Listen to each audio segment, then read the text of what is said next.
I'm Reverend Sam. I'm your host on The Secret of Glory and Power. I want to continue where we stopped about the first story in the book titled The Richest Man in Babylon. I'm reading from the original script, the one that was written in 1926. Of course, there are those now that have been adapted and modernized, but I've read those ones too, but they didn't really have the depth of meaning that this one has. Because this book is a compilation of the stories of people who, out of poverty, they became rich. And I just want us to learn the steps they took. And then I also expect that you also will be diligent enough to take the same steps. Last week we started the first story, that the story of Akkad. Akkad was the richest man in Babylon in this particular chapter. And he had two friends, Banzil and Kobi. The three of them grew up together. They were all youths. Each of them learned different things. Banzil learned how to make horseback. Kobi was a musician. Akkad was the one that he went to go and learn how to inscribe upon calves. But there was something that separated the two of them after many years. Banzil and Kobi discovered that all they did was to just live, earn money, feed their family, and then they are broke. And then they do it all over again, every week after week, and month after month. And is that not the story of your life? And then, but they discovered that this particular friend of theirs, Akkad, somehow he has grown from being an ordinary calf maker in a carving shop. He has grown to become the richest man in Babylon. And they started asking themselves, what is this man's secret? And after a lot of deliberation, they went to him. They said, Akkad, you are our childhood friend. We all grew up together. But somehow you have become the renowned richest man in Babylon, that even the king give you a special seat in the palace. Can you please teach us the secret of how to make wealth? And of course, the last episode I told you that the first secret that Akkad gave them is that of everything you make, save at least 10%. Pay yourself first. That's what it means. Because some of us, we claim to save money, only to spend the money again. You are not paying yourself. He said, make sure that every time you earn money, you pay yourself. It will be difficult at first, but if you make it a consistent habit, then after a while, it's going to become very easy. And I can tell you from experience, I practiced it. The truth is, it was difficult at first, but after a while, less than a year, I discovered that after paying my tithe and saving 10%, I still can manage myself with the remaining 80%. And to tell you how impactful this book is to me, and I pray God that these stories will be impactful to your life also. These stories gave me reorientation about money, and it was so impactful in my life that I set up a microfinance company after practicing these things for many years before I came to the US. Let's continue from where we stopped. Now did I again see the man for 2 years, but he once more returned, and his face was full of deep lines, and his eye dropped, for he was becoming very old. And he said to me, Akkad, have you yet achieved the wealth that you dream of? And I said, not yet at all that I desire, but some I have, and it earn more, and it's earn more. In other words, saying that, I've not gotten all the money that I needed, but my savings have now been giving me earnings, and the earnings that my savings giving me has also been giving me earnings, and I'm now better off financially. And do you still take the advice of a bricklayer about bricklaying? They give me good advice. I replied. Akkad, he continued, you have learned your lesson well. You first learn to live upon less than what you could earn. I read a book many years ago. It's called The Millionaire Next Door. One of their secrets in that book is that they live on less than what they can earn. It's only a poor man that spends all his money and gets salary advance to take care of his needs this month. So next month, definitely he will not have enough money and he keep borrowing. But one of the secrets of the rich is that they have learned to always live on less than what they can earn. If they can earn $1,000, for instance, they have learned to live on not more than $900. If they have earned $10,000, they have learned how to live on not more than $9,000. They've learned to always live on less than what they can earn. Then the next lesson. Next, you learn to seek advice from those who are competent through their own experience to give it. Do you see that? Many a time, someone that has never done any business, he will come to you with a proposal and he will ask you to come and invest. And because you are naive, because you have money in the bank, you just say, this is a good proposal. We are going to make a lot of money. And then you push your money into the idea of someone who has never tried anything. That's why you have been suffering. I have suffered many in that regards before I learned this wisdom.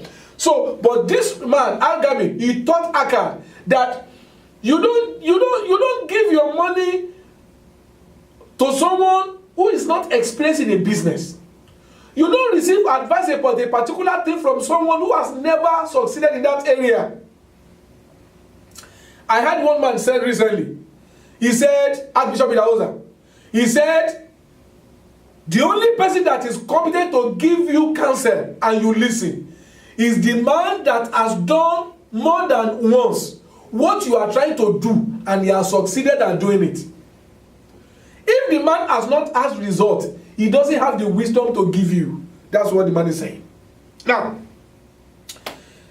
and lastly, you have learned to make your goal work for you. Now let's look at the conclusion of this story. You have taught yourself how to acquire money, how to keep money, and how to use money. Therefore, you are competent for a responsible position. I am becoming an old man. Now, after this guy had, it took like 4 years. After he had become knowledgeable in this secret, the man that taught him this secret is now convinced that this young man has learned the secret. Now he's going to give him a proposal. Many of them we are always dreaming about opportunity coming our way. But my point is, how prepared are you for the opportunity that you are trusting God for? I am becoming an old man. My son, think only of spending and give no thought to any. His own son that he gave birth to.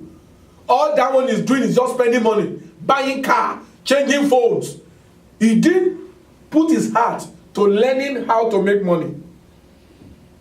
My interests are great and I fear too much for me to lose it after. If you will go to Nippon and look after my lands there, I shall make you my partner and you shall share in my estate.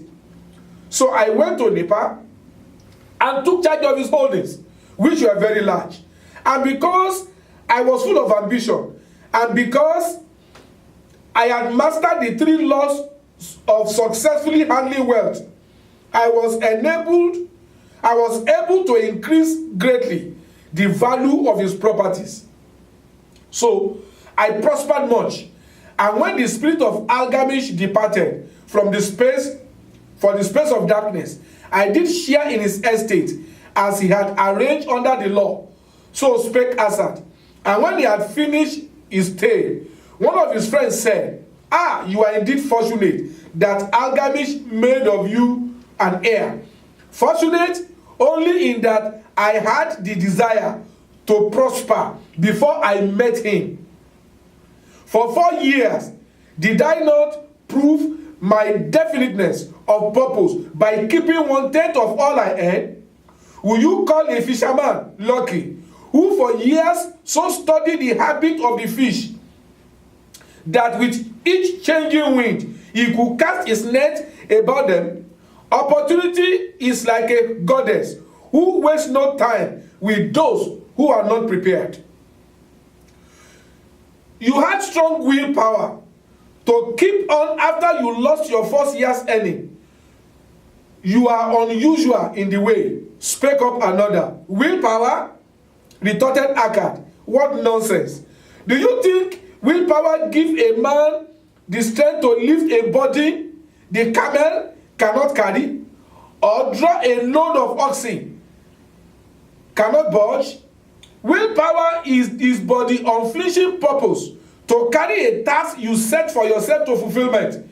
If I set for myself a task, be it ever so thrifty, I shall see it through. How else shall I have confidence in myself to do important things? Should I say to myself, for 100 days, as I walk across the bridge into the city, I will pick from the road a pebble and cast it into the stream? I will do it. If on the 7th day I pass by without remembering, I will not say to myself, tomorrow I will cast 2 pebbles, which will do us well. Instead, I will retrace my step and cast the pebble. Nor on the 12th day will I say to myself, Akkad, this is useless. What does it avail you to cast a pebble every day, throw in a handful, and be done with it? No, I will not say that nor do it. When I set a task for myself, I complete it. Therefore, I am careful not to start difficult and impractical tasks, because I love leisure. The man said something. His friend said to him, you know, you are very, very fortunate. He looked at them, he shook his head. He said, no. What you can say is that I am purposeful. And he gave them an example. He said, if I set my heart that every day as I try to walk, I will take 1 stone and throw it into the sea every day for 120 days. He said, if after the 6th day, by the 7th day, I forgot to do it, I should not tell myself, don't worry, tomorrow when I'm going, I will take 2 stones and throw them into the sea. He said, no, I will retrace my step back. I will go and take 1 stone and throw it there. He said, okay, and then after the 12th day, and I said to myself, this is a waste of time. Why can't I just take 10 stones, throw them in the sea, so that for the next 10 days, I won't do it again? The man said, no, that's not what it means to be purposeful. I will not do that. He said, instead, I will set my heart to accomplish what I propose to accomplish. This story, to me, is important. And then they conclude by saying, don't set a task that is too difficult. Start with something that you know you can easily do every day. After you have mastered that level, then you can increase it a little bit more. After you have mastered that level, then you can increase it a little bit more. What is he saying? He's trying to say, if you want to succeed, you must be consistent. It took him 4 years to learn 3 lessons. 4 years. He learned how to save 10%. After the first year, he lost it. And then by the second year, he saved another 10%. He learned from his mistake. He started giving his money to people that are experienced, people who are succeeding in their business. He's the one that he now joined his money to become a partner. He didn't give his money to people that want to start a new business. Why will you allow somebody else to use your money as a specimen? Let them go and get their money elsewhere. When I was in Nigeria, I have a lot of this problem, because people know that Treasure-wise give money to people who are doing business. So you see a lot of people, they come with ideas. They have never tried it before, and they want us to give them money. And I said to them, we don't do that. I don't give you money to start a business. I give you money when I know that you have started with what you have, and then you need a little bit more to be able to do more. Even at that, we still make some losses, because some people are still not faithful to the payment. But what am I trying to say? In this life, it takes time to become a master. And then another friend spoke up. If what you tell is true, and it just means what you have said, reasonable, then being so simple, if all men did it, there will not be enough wealth to go round. And then he told them, he said, wealth grow wherever men exert energy. Let me repeat that statement. Wealth grows wherever men exert energy. If you want to be rich, make sure that you are busy doing something with your energy. Every idea is profitable. Every concept is profitable. It may take time for it to attract money, but every concept, every idea is profitable if you can give your time into it. If a rich man build him a new palace, is the gold he pays out gone? No. The bricklayer was part of it, and the laborers has part of it, and the artist has part of it, and everyone who labor upon the house has part of it. Yet, when the palace is completed, is it not worth all it cost? And is the ground upon which it stands not worth more than it was before? The guy is saying, let me give you an example. Let's say we have a virgin land, and then a rich man decides to build a house on it. Every worker that work in that building to make it an edifice will collect money. He said, and after the building has been built on that land, you will discover something. The value of that land will go up. Why? Because man has exerted energy. Wealth is limitless if only we can constructively exert our energy. Now, what then do you advise us to do that we also may become rich? Asked still another of his friends. The years have passed, and we are no longer young men, and we have nothing to put aside. I advise that you take the wisdom of Gilgamesh and say to yourself, a part of all I earn is mine to keep. Say it in the morning when you first rise. Say it at noon. Say it at night. Say it each hour of every day. Say it to yourself until the words stand out like letters of fire across the sky. Impress yourself with the idea. Fill yourself with the thought. Then take whatever portion seems wise. Let it be not less than 1/10, and lay it by yourself. Arrange your other expenditure to do this, if necessary, but lay by that portion first. Soon you will realize what a rich feeling it is to own a treasure upon which you alone has a claim to. As it grows, it will stimulate you. A new joy of life it will give to you. Greater effort will come to you to earn more. For of your increased earning, will not the same percentage be also for you to keep? Have you ever noticed that opportunity to make money goes to rich men? Have you noticed?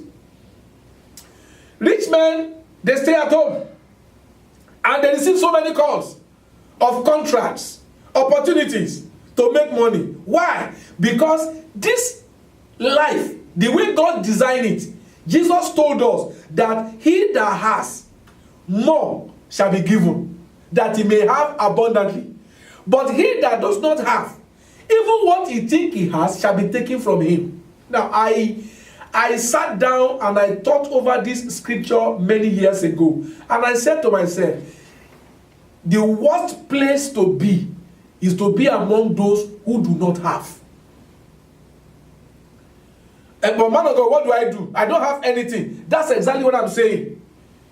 God cannot help you if you have nothing.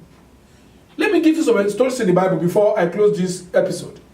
Have you noticed that when the widow of Zarephath, when she met Elijah, God could only multiply what she had. She had small oil and flour. Have you noticed in 2 Kings chapter 4, when that woman whose husband died a debtor, when she was seeking the help of God, what did God do? God used the man of God to give her instruction. And at the end of the day, it was from the small bottle of oil that God brought forth a multiplication. When Jesus was going to feed 5,000 men, not counting women and children, what did he do? He said, what do we have? They said, there's a boy here that has 5 loaves of bread and few fishes. Jesus said, Philip said, but what is that among so many? Jesus said, don't worry, just bring it. They brought it. Jesus gave thanks, and he broke it. And we don't know how, but 5 loaves of bread and few fishes fed 5,000 men, not counting women and children. What am I trying to say? God can only increase you when you believe that you have, and you begin to behave as someone who has. Many people, they like to pity themselves. They used to talk themselves down. When they see those who will help them, I have not you. I just need your help. My children are suffering. My wife is suffering. One day, I used to do like that before also, especially because as a servant of God, we are always trusting God for money. And then one day, God said to me, if all you do is to belittle yourself before people, what they will give you is crumb. Ajeku. He said, but if they see you as a man that has, any of them that want to give you, they will give you substance, not crumbs. And I've come to discover, have you noticed also, many of the people you complain to, they will hear all your complaint, and yet they will give you nothing. Oh, well, even we ourselves, and then they begin to tell you their own story. So, what am I trying to say? This man, his story dated back many years ago. But the principle is the same. You have to sit down and ask yourself, what do I have? And exact energy. Somebody was telling, one of the friends was telling you, they said, you know what? We like what you said, but this thing, we don't think it will work. Then they asked them, what's your work? That one said, I'm a fisherman. You, shoemaker. You, internet operator. You, I do this. You, I do that. Then he said to them, all of you have what it takes to become rich. Anyone that has a skill can become rich if only you can earn with your skill. It may take some. Have you? I was beside a person recently, and then she was talking to me about. She told me early this year that she wants to start saving money because she's trusting God to have a car and all that stuff. And then we met 2 months later, and she said, my savings account is beginning to grow now, and I can see light. I can see joy in her heart. And I said to myself, this is what happens when we can just discipline ourselves to save. Wow.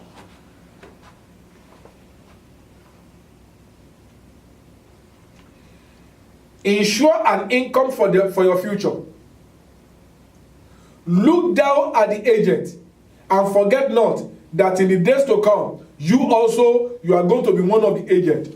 Therefore, invest your treasure with the greatest caution, that it be not lost.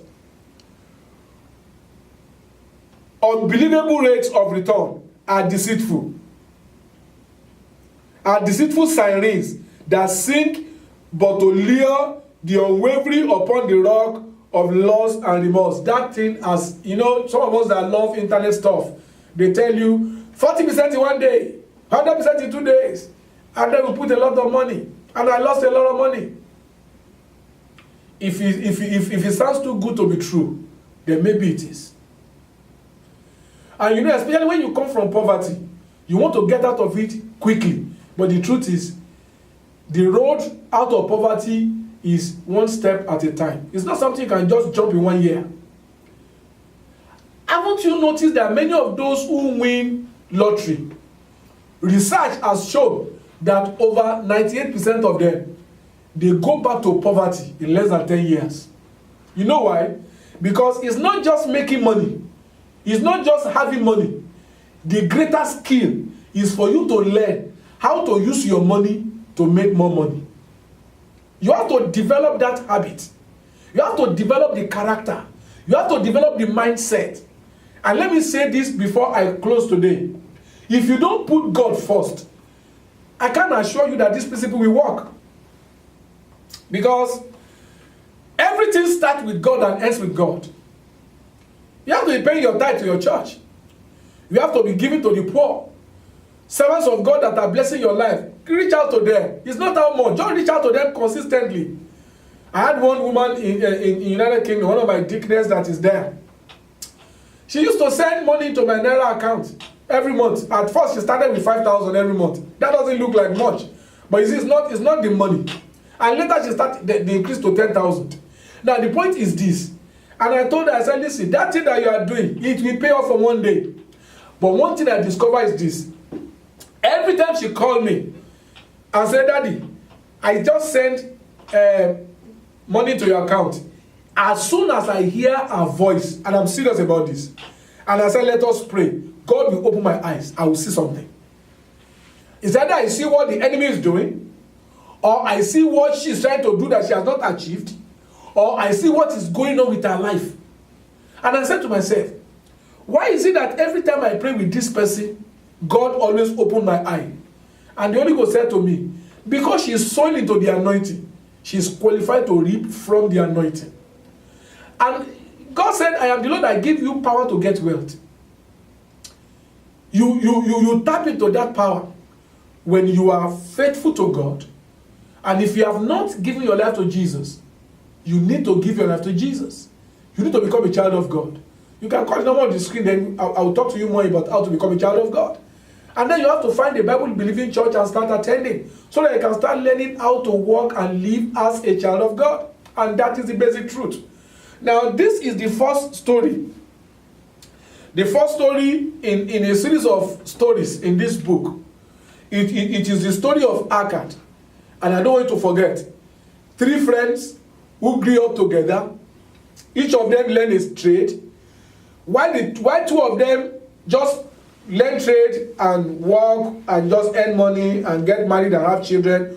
One of them had a great desire to become rich. And he not only had desire, when he saw the opportunity, he sought for wisdom, not for money. That's something I need to let you know. Why can't my uncle just give me 10 million naira? What will you use 10 million naira for?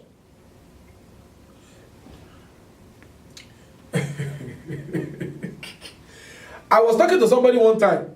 The person said, I need money to do business. I said, okay. He said, give me 50,000 naira.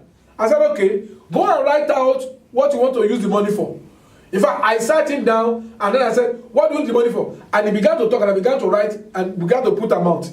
My dear viewers, you know the first part. By the time we calculated what he said he needed the money for, we ended up with 24,000. And I said to him, if I give you 50,000, you will only waste half of it because you don't have a plan that can accommodate the money. So you've got to have a plan. And don't look for people to give you money. Look for people to give you wisdom. Men and women that have experience, who can show you the way, the step-by-step approach to success. It's very important. Because life is just chance and time. And I believe your own is coming because you're hearing me. I've got to go right now. Next week, I will continue on the next story. Until I come your way again next time. Don't you ever forget that you have a secret to your glory and the power that God has given to you. And I believe that as you join us on this program week after week, you'll be gaining wisdom and understanding on how to walk in this secret. I'm Reverend Sam. I'll see you next time. God bless you. Bye-bye.